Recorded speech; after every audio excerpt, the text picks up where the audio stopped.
The upcoming story is going to be absolutely hilarious. You're going on vacation? Take my kids with you. My boyfriend's cousin has 4 children. Each of her kids is the personification of the word bratty. The cousin refuses to discipline them and constantly makes excuses for their behavior. She's also very judgmental of our decision to not have children. She has often made some snide comments towards me, implying that I'm the selfish who is depriving my boyfriend of the joys of raising children. For these reasons, and for her generally entitled behavior, my boyfriend had cut ties with her. However, when he and I visited his parents' home 3 days ago for their anniversary celebration, we ran into her again. My boyfriend's dad urged him to use this occasion to mend bridges with his cousin. So we both tried to make nice and engaged in small talk with her. During our conversation, my boyfriend mentioned that we were leaving for Melbourne for vacation in a few days. At this, his cousin's eyes lit up. "Oh, that sounds like so much fun," she said. "My husband and I haven't gone anywhere since our honeymoon."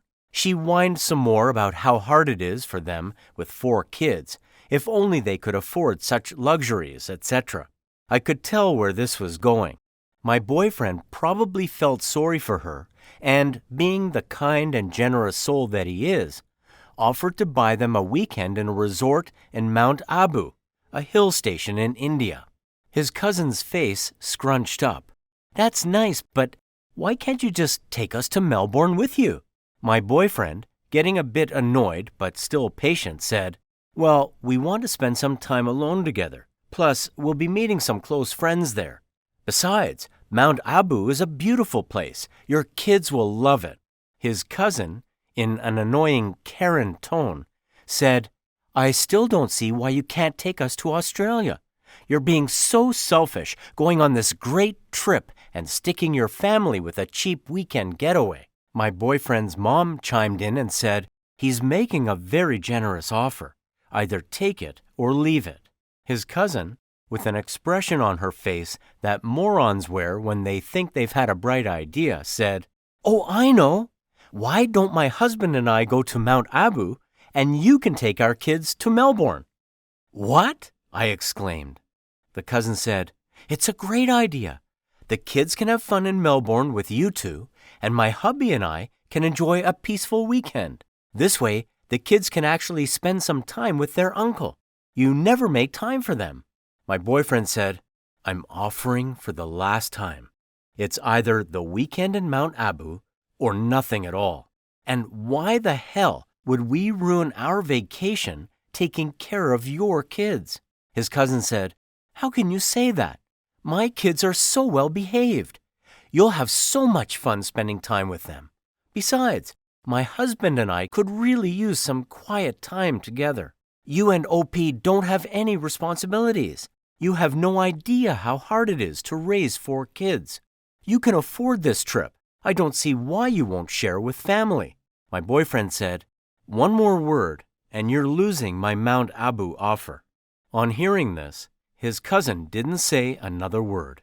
We all had dinner together, and she was mercifully quiet.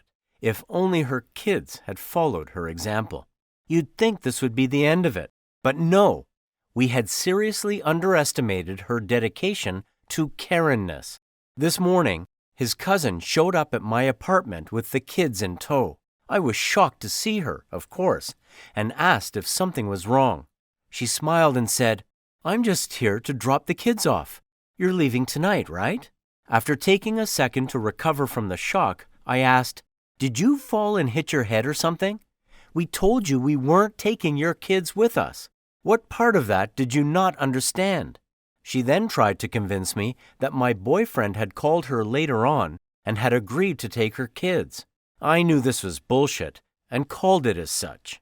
She became enraged and asked if I was going to break her kids' hearts, why I would break our promise, and how my boyfriend and I could be so cold. I called my boyfriend, and after telling him what was going on, I turned on the speaker. My boyfriend proceeded to chew her out brutally, telling her he would no longer pay for their weekend getaway and that this is exactly the kind of behavior that had made him cut ties with her. She tried to get a word in, but he wouldn't let her. His cousin took her kids and stormed off. My boyfriend and I are having a laugh over this and are still wondering what made her think that this plan would ever work. So my first question to OP, how was your vacation? Haha, this is a perfect example of a choosing beggar. Oh my goodness. Let me know what you would do if you're in this situation down below in the comments. If you subscribe, remember to click the bell icon for notifications. To enjoy all the stories, use the playlist at the top of the description of this video. See you in the next video.